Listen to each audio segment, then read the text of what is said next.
এই কয়েকদিন ধরে তো প্রচুর বৃষ্টি হয়েছে, তাই সেরকমভাবে বাজারে যেতে পারেনি। আজকে গিয়ে কিছু সবজি নিয়ে এসেছে। ভাই কুয়োতে মাছগুলো ছেড়ে দিচ্ছে, কারণ এগুলো পাশের ক্ষেত থেকে উঠেছিল। বাবা বাজার থেকে কালবাউস মাছ নিয়ে এসেছে, ওটাই কাটা দেখছিলাম আর কি।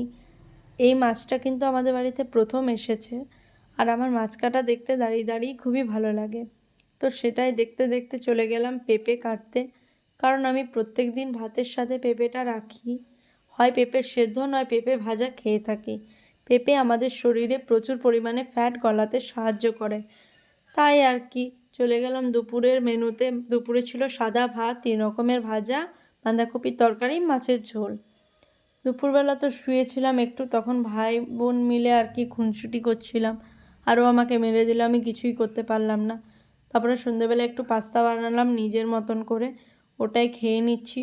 তো ভিডিওটা ভালো লাগলে সাবস্ক্রাইব করে দেবে। টাটা।